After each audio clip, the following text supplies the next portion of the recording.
So hello and welcome guys, आपका स्वागत है फिर से एक और नई वीडियो में। इस वीडियो में हम पढ़ने वाले हैं इंडियन इकोनॉमिक डेवलपमेंट का chapter 2, common goals of 5 year plans. देखो हमारी इकोनॉमी किस तरीके से काम करती है। हम 5-5 साल के स्लॉट लेके चलते हैं और उन साल में गोल्स लेके चलते हैं कि हमें 5 साल में ये वाला गोल अचीव करना है, उसके बाद 5 साल में ये वाला गोल अचीव करना है, उसके बाद 5 साल में ये वाला गोल अचीव करना है। तो इस तरीके से हमारी इकोनॉमी काम करती है। तो वो गोल हम कैसे सेट करते हैं, हमने 5 साल क्यों लिया, 6 साल क्यों नहीं लिया, 4 साल क्यों नहीं लिया, 3 साल क्यों नहीं लिया। तो वो सारी चीज़ें हम इस चैप्टर के अंदर पढ़ेंगे। कैसे गोल सेट करते हैं, कैसे हम 5 साल में प्लान बनाते हैं, अगर प्लान खराब हो जाता है तो उसको सही कैसे करते हैं, वगैरह वगैरह। तो चलिए शुरू करते हैं अपने चैप्टर।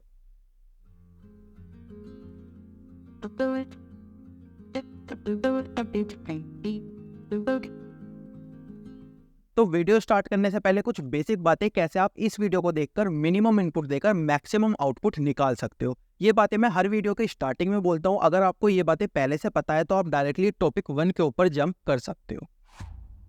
सबसे पहली बात, कभी कभी चैप्टर इतना बड़ा होता है कि बच्चे को पता नहीं चल पाता कि सबसे पहले उसको ये पढ़ना है, उसके बाद उसको ये पढ़ना है, उसके बाद उसको ये पढ़ना है और इस तरीके से उसको चैप्टर फिनिश करना है। तो मैंने क्या किया है ना, मैंने हर चैप्टर को छोटे छोटे टॉपिक्स में डिवाइड किया है। अभी आपको पता होगा कि सबसे पहले आपको टॉपिक 1 पढ़ना है, उसके बाद टॉपिक 2 पढ़ना है, उसके बाद टॉपिक 3 पढ़ना है और इस तरीके से आपको अपने चैप्टर को फिनिश करना है। सेम इसी तरीके से मैंने यूट्यूब वीडियो के अंदर भी चैप्टर बना दिए, जिससे कि आप डायरेक्टली किसी भी टॉपिक के ऊपर जंप कर सकते हो।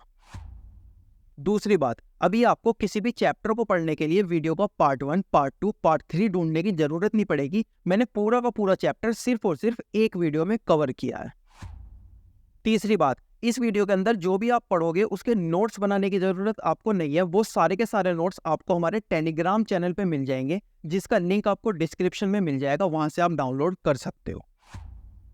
फोर्थ थिंग, अगर आप कोई सा भी चैप्टर हमारे नोट्स में से पढ़ते हो और आप कोई सा भी कॉन्सेप्ट करते हुए, कोई सा भी क्वेश्चन करते हुए कहीं पे अटक जाते हो, तो उस कॉन्सेप्ट के और उस क्वेश्चन के राइट हैंड साइड में आपको एक क्लिक हियर नाम का आइकन दिखेगा। अगर आप उस पर क्लिक करते हो तो आप उस यूट्यूब की वीडियो के उस पार्ट में पहुंच जाओगे जहाँ पे मैंने वो वाला कॉन्सेप्ट या फिर वो वाला क्वेश्चन पढ़ाया होगा। तो आप डायरेक्टली वहां से अपने डाउट क्लियर कर सकते हो।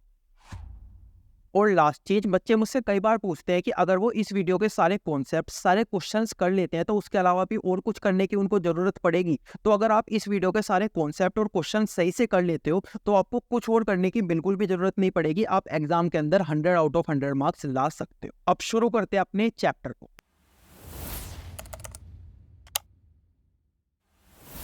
तो इस चैप्टर का टॉपिक 1 हमारे पास आता है मीनिंग ऑफ प्लानिंग। प्लानिंग का मतलब क्या होता है। देखो हमारा ना एक गोल होता है, इकोनॉमी के अंदर हमारा एक गोल होता है। इस गोल को हमें क्या करना पड़ता है, अचीव करना पड़ता है। एज अ पब्लिक, जितने भी लोग इंडिया के अंदर रहते हैं या फिर जितनी भी गवर्नमेंट इंडिया के अंदर रहती है, उन सबको क्या करना है, इस गोल को अचीव करना है।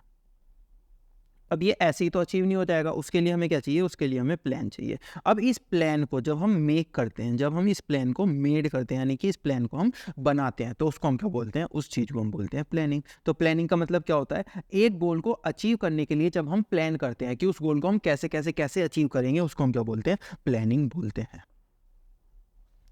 Planning is a technique and a mean to attain goal, जिससे कि हम गोल अटेन कर सकते हैं। Formulated by central planning authority. India के अंदर प्लान कौन बनाता है, सेंट्रल प्लानिंग अथॉरिटी इंडिया के अंदर प्लान बनाती है, जिससे कि इंडिया की ग्रोथ देखी जा सके कि इंडिया को कैसे कैसे ग्रो करना है। ठीक है। Plan period in India, India के अंदर कैसे कैसे प्लान होता है। अब प्लान क्या होता है ना, 5-5 साल के हम प्लान बनाते हैं। पहले 5 साल का प्लान बनाते हैं, फिर अगले 5 साल का, फिर अगले 5 साल का, और इस तरीके से हम प्लान को बनाते चले जाते हैं। तो इंडिया ने क्या किया है ना, इंडिया ने अभी तक 12 5 ईयर्स प्लान बनाए हैं, यानी कि 5 साल का प्लान एक बनाया, फिर एक बनाया। इसी तरीके से हमने कितने बनाए हैं, 12 प्लान्स हम बना चुके हैं। और जो 12th प्लान था वो कितना था हमारा, 2012 से लेके 2017 तक हमारा ये कौन सा प्लान था, 12th प्लान था। इसके बाद हमने क्या बनाया, 17-5-22 तक का प्लान बनाया। उसके बाद हमने कहा क्या बनाया, 22 से लेकर 27 तक का प्लान बनाया। तो ये क्या कर रहे हैं हम, अभी हम कौन से प्लान के अंदर चल रहे हैं, 22 से 27 वाले में चल रहे हैं। अभी तक हमने कितने प्लान बना लिए, 12 5 ईयर प्लान हम बना चुके हैं। कब तक, 2012 और 2017 तक। इसके बाद डेमोक्रेसी। डेमोक्रेसी क्या होती है, टाइप ऑफ पॉपुलेशन, यानी कि किस टाइप की पॉपुलेशन इंडिया के अंदर रहती है, उस पॉपुलेशन की कैरेक्टरिस्टिक क्या है, बर्थ रेट क्या है, डेथ रेट क्या है, कैसे टाइप के लोग रहते हैं, लोगों की लाइफ एक्सपेक्टेंसी रेशो क्या है, लोगों का स्टैंडर्ड ऑफ लिविंग क्या है, लोगों की कैरेक्टरिस्टिक्स क्या है, लोग किस टाइप से हैं, लोगों की क्या सब कुछ है, उस चीज़ को हम क्या बोलते हैं, डेमोक्रेसी बोलते हैं। यानी कि टाइप ऑफ पॉपुलेशन जो भी किसी भी कंट्री के अंदर रहती है उसको हम क्या बोलते हैं, डेमोक्रेसी बोलते हैं। तो ये था topic 1, meaning of planning planning, यानी कि प्लानिंग का मतलब क्या होता है।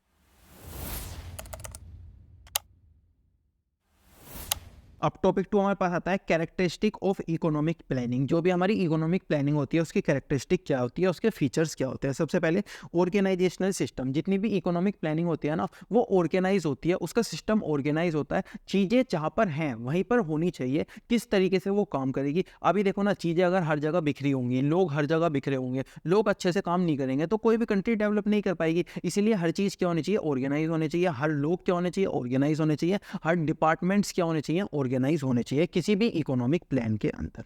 इसके बाद मैक्सिमम यूटिलाइजेशन ऑफ रिसोर्सेज। जो रिसोर्सेज हैं उनका हमें क्या करना है, मैक्सिमम यूटिलाइज करना है। ये चीज़ हमें ध्यान रखता है प्लानिंग करते हुए। इसके बाद एप्लीकेशन ऑफ होल इकोनॉमी। जो भी हम प्लान बनाएंगे वो पूरी इकोनॉमी के ऊपर लगेगा। इसके बाद सेंट्रल प्लानिंग अथॉरिटी। प्लान कौन बनाएगा, सेंट्रल प्लानिंग अथॉरिटी बनाएगी। इसके बाद इंटरफेरेंस बाय स्टेट। स्टेट से भी हम सजेशन लेंगे। जैसे हमारी जो सेंट्रल गवर्नमेंट है वो प्लान करेगी तो पक्का नहीं होगा, मतलब सेंट्रल गवर्नमेंट प्लान नहीं कर पाएगी। वो क्या करती है, अलग अलग जितनी भी स्टेट इंडिया के अंदर है उन सारी स्टेट से क्या करती है, सजेशंस लेती है, और वो स्टेट अपनी अपनी सजेशंस देते हैं। उसके बाद हम क्या करते हैं, अपना प्लान बनाते हैं।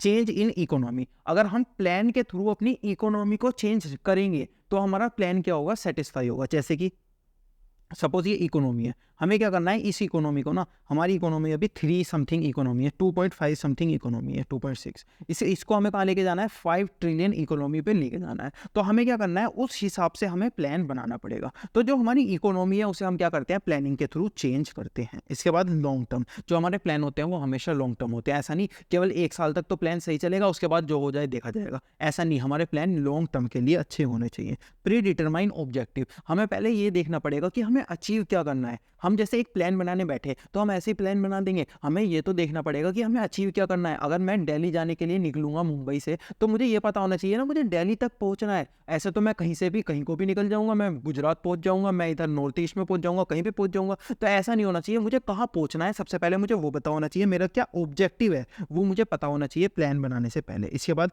Valuation mechanism. जैसे सपोज हमने 5 साल का प्लान बनाया, 1 साल हो गया, 2 साल हो गया, अब हमें नापना पड़ेगा कि जो हमने प्लान बनाया था कि वो उसी के चीज़ के अकॉर्डिंग चल रहा है। हमने देखा था कि 2 साल में ना हम क्या करेंगे, हम इतना डेवलप कर लेंगे, इतना डेवलप कर लेंगे। क्या हमने इतना डेवलप किया है, जो चीज़ें हमने सोची थी वो हुआ है। हमें क्या करना पड़ेगा, वैल्यू करना पड़ेगा उस प्लान को, क्या प्लान अकॉर्डिंगली चल रहा है, जो हमने सोचा था उस हिसाब से हम काम कर रहे हैं या नहीं कर रहे हैं। हमें क्या करना पड़ेगा, वैल्यूएशन करना पड़ेगा उस प्लान का। इसका बाद अचीवमेंट ऑफ ऑब्जेक्टिव। प्लानिंग की हेल्प से हम क्या करते हैं, अचीव करते हैं क्या, ऑब्जेक्टिव।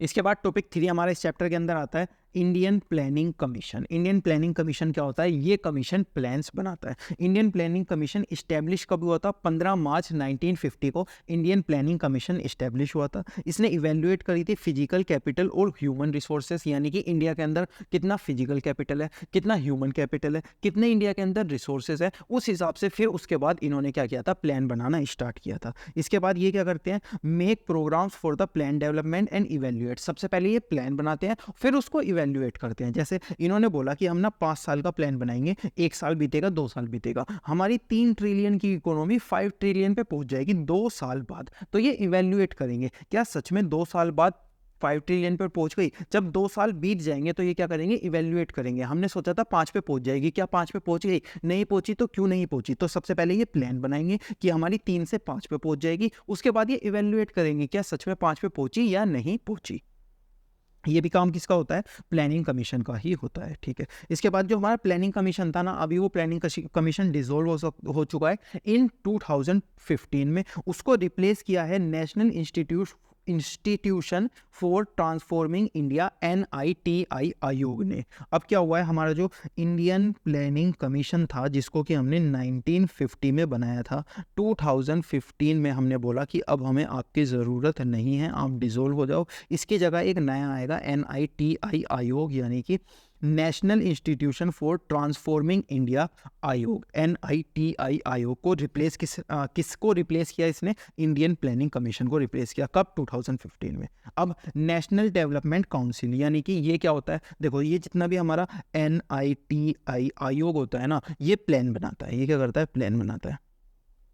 उसके बाद इस प्लान को ये कहाँ भेजता है, नेशनल डेवलपमेंट काउंसिल के पास। यानी कि ये नेशनल डेवलपमेंट काउंसिल बोलती है कि भाई जो तुमने प्लान बनाया है ना वो ठीक है, उसे अप्लाई कर दो। ये भी बोल सकती है जो तुमने प्लान बनाया वो गलत है, इसे अप्लाई मत करो। या ये भी बोल सकती है प्लान के अंदर ना कुछ चेंजेस कर दो, उसके बाद उसको अप्लाई कर देना। सबसे पहले क्या करेगा, NITI एक प्लान बनाएगा, उस प्लान को NDC के पास लेके जाएगा, यानी कि नेशनल डेवलपमेंट काउंसिल के पास ही लेके जाएगा। और फिर नेशनल डेवलपमेंट काउंसिल फाइनल थप्पा लगाएगी कि प्लान सही है, प्लान गलत है, प्लान को इंप्लीमेंट करना चाहिए, प्लान के अंदर क्या क्या चेंजेस आने चाहिए। तो ये जो नेशनल डेवलपमेंट काउंसिल होती है, ये क्या होती है, एपेक्स बॉडी होती है टू प्लान, जिससे कि ये क्या करती है, ये प्लान पे फाइनल थप्पा लगाती है कि ये प्लान इंप्लीमेंट होना चाहिए या नहीं। इसके बिना हम इंप्लीमेंट नहीं कर सकते, अप्रूवल के बिना। किसके अप्रूवल के बिना, NDC यानी कि नेशनल डेवलपमेंट काउंसिल के बिना हम किसी भी प्लान को इकोनॉमी के अंदर इंप्लाई नहीं कर सकते।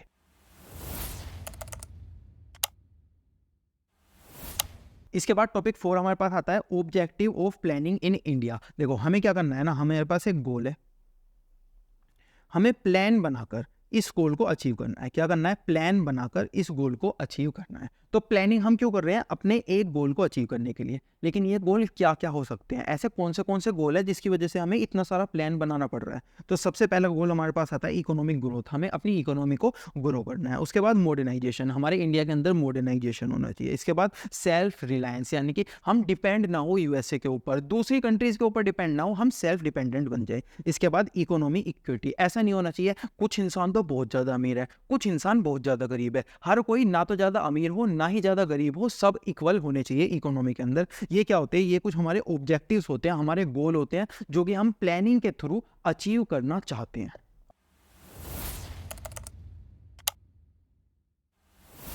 अब टॉपिक 5 हमारे पास आता है अचीवमेंट्स ऑफ इंडियन प्लान्स, यानी कि इंडिया ने जो आज तक प्लान बनाए हैं उन्होंने क्या क्या अचीव किया है। सबसे पहले ग्रोथ ओरिएंटेड डेवलपमेंट स्ट्रेटेजी, यानी कि जो हमने जो फर्स्ट प्लान बनाया था ना उसके अंदर हमने बहुत ज़्यादा ग्रोथ की थी। जो हमने फर्स्ट प्लान बनाया था उसके अंदर हमने बहुत ज़्यादा ग्रोथ करी थी, जैसा हमने सोचा था उससे भी ज़्यादा ग्रोथ करी थी, यानी कि हायर करी थी टारगेट, जो हमने टारगेट किया था उससे भी हायर की थी। लेकिन उसके बाद जब हमने सेकेंड बनाया, जब हमने थर्ड बनाया, तो जितना हम टारगेट करते थे उसको हम अचीव नहीं कर पाते थे। तो ये कुछ अचीवमेंट थी। पहला तो हमने जो प्लान बनाया था उसमें अचीवमेंट की थी, उसके टारगेट से भी ऊपर ज़्यादा अचीवमेंट की थी, लेकिन सेकंड और थर्ड में हमने कुछ खास अचीवमेंट नहीं की। इसके बाद इक्विटी ओरिएंटेड डेवलपमेंट स्ट्रेटेजी, यानी कि हर लोग क्या होना चाहिए, इक्वल होना चाहिए। जैसे self sufficient food grain, India के अंदर क्या हुआ ना, जितनी भी खाने की चीज़ें थी इंडिया खुद से उगा पा रहा था। कल को ऐसा नहीं हो रहा था कि चाइना मना कर रहा है मैं तुम्हें गेहूँ नहीं दे रहा, हमें चाइना से लेना ही नहीं पड़ रहा, USA मना कर रहा है मैं तुम्हें राइस नहीं दे रहा, हमें राइस की ज़रूरत ही नहीं है USA के। क्यों? क्योंकि हम सारी की सारी चीज़ें इंडिया के अंदर उगा पा रहे हैं। कल को वर्ल्ड वॉर भी हो जाती है ना तो इंडिया को खाने में तो कोई दिक्कत नहीं आएगी। क्यों? क्योंकि इंडिया के अंदर बहुत ज़्यादा एग्रीकल्चर एक्टिविटीज़ परफॉर्म होती है। इसके बाद हैवी इंजीनियरिंग, इंडिया के अंदर इंजीनियरिंग बहुत ज़्यादा होती है। मशीन इक्विपमेंट, इंडिया के अंदर मशीन बहुत ज़्यादा होता है। आयन यानी कि लोहा, स्टील वगैरह इंडिया के अंदर बहुत ज़्यादा होता है। तो ये सारी अचीवमेंट्स थी जो कि हमने किसके थ्रू अचीव करी, प्लानिंग के थ्रू अचीव की।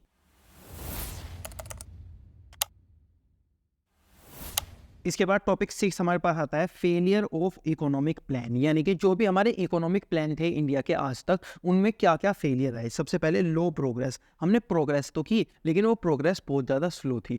चाइना और इंडिया एक जगह से उठे थे। जब 1950s के टाइम पे ना चाइना भी यही था और इंडिया भी यही था, लेकिन इंडिया थोड़ा थोड़ा प्रोग्रेस कर रहा था, चाइना ने एकदम से प्रोग्रेस किया। तो चाइना क्या हो गया, ज़्यादा डेवलप हो गया। हमने प्रोग्रेस तो की लेकिन बहुत ज़्यादा स्लो प्रोग्रेस की। इसके बाद अनएम्प्लॉयमेंट, इंडिया के अंदर बहुत ज़्यादा एम्प्लॉयमेंट की प्रॉब्लम भी रही। इंक्रीज इन इकोनॉमिक डिस्पैरिटी, यानी कि कुछ लोग बहुत ज़्यादा अमीर है, कुछ लोग बहुत ज़्यादा गरीब है। इंडिया के अंदर ये चीज़ें भी है। इकोनॉमिक स्टेबिलिटी, कभी तो इकोनॉमिक सपोजिव ग्राफ है, कभी तो इकोनॉमिक एकदम से बढ़ने लगती है, कभी एकदम से घट जाती है, फिर एकदम से बढ़ती है, फिर एकदम से घट जाती है। इकोनॉमिक स्टेबिलिटी इंडिया के अंदर है। फेलियर इन एग्रीकल्चर सेक्टर, हमारा एग्रीकल्चर सेक्टर जितना डेवलप होना चाहिए था उतना डेवलप नहीं हुआ। फेलियर इन इंडस्ट्रियल सेक्टर, हमारा इंडस्ट्रियल सेक्टर जितना डेवलप होना चाहिए था उतना डेवलप नहीं हुआ। फेलियर इन रिसोर्सेज मोबिलाइजेशन, देखो जैसे हमारा राजस्थान है,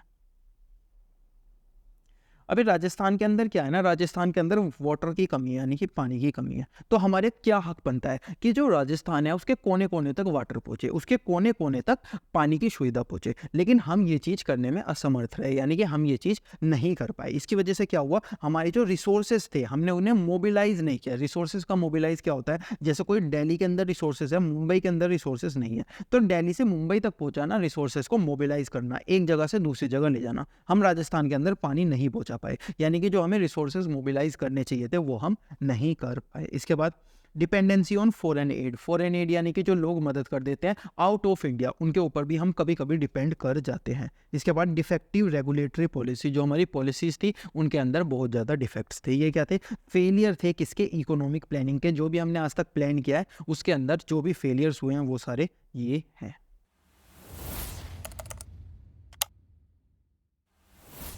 इसके बाद इस चैप्टर का लास्ट टॉपिक हमारे पास आता है topic 7, suggestions for succession of plan. एक अच्छे प्लान के लिए क्या क्या सजेशंस होते हैं। सबसे पहले मास पार्टिसिपेशन, यानी कि जितने भी लोग एक कंट्री के अंदर रहते हैं उन सबको पार्टिसिपेट करना पड़ेगा उस प्लान के अंदर, जिससे कि वो प्लान अच्छे से एग्जीक्यूट हो पाए। इसके बाद कंट्रोल ऑन प्राइजेस। जो हमारे प्राइजेस हैं वो ज़्यादा हाई नहीं होने चाहिए, ज़्यादा लो नहीं होने चाहिए। हाई यानी कि पब्लिक उसे खरीद ही ना पाए, इतनी हाई नहीं होने चाहिए। इतने लो भी नहीं होने चाहिए जो इंडस्ट्रीज़ है, कंपनीज़ है, वो प्रॉफिट ही ना कर पाए। तो प्राइस को हमें क्या करना पड़ेगा, कंट्रोल करना पड़ेगा अच्छे प्लान के लिए। इसके बाद कोऑर्डिनेशन, यानी कि मिलजुल के काम करना चाहिए। किसको, पब्लिक को और प्राइवेट को, गवर्नमेंट को और जो प्राइवेट लोग हैं उन्हें मिलजुल के काम करना चाहिए। इसके बाद इंटीग्रेशन बिटवीन लॉन्ग टर्म और शॉर्ट टर्म प्रोग्राम। जो भी लॉन्ग टर्म प्रोग्राम है और जो भी शॉर्ट टर्म प्रोग्राम है उन्हें मिलजुल के काम करना चाहिए। इसके बाद physical achievement basis of succession, यानी कि जितना भी हमारा फिजिकल अचीवमेंट है, जो भी अभी मशीनरी है, जितने भी हमारे ह्यूमंस है, उनको अचीव करना चाहिए, सक्सेशन करना चाहिए। Encouragement of saving and investment. लोगों के अंदर सेविंग की एनकरेजमेंट लाओ,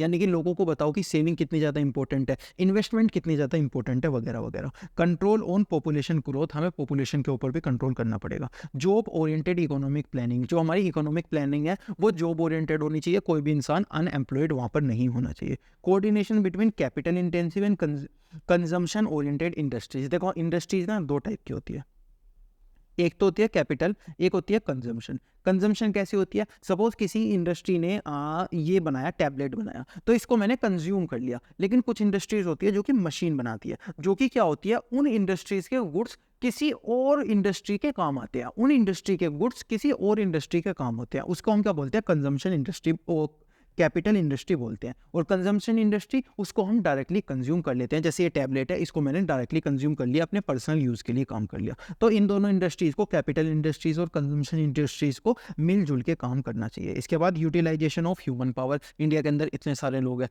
तो हमारे जो ह्यूमन पावर है उसको हमें यूटिलाइज करना चाहिए। Clean administration. जितना भी हमारा एडमिनिस्ट्रेशन है, जो भी काम होता है, वो अच्छी तरीके से होना चाहिए इंडिया के अंदर। यानी कि किसी भी इकोनॉमी के अंदर अगर ये सारी चीज़ें लगती है तो क्या होगा, उसका जो प्लान है वो सक्सेसफुल ज़्यादा है, उसके चांस सक्सेसफुल होने के।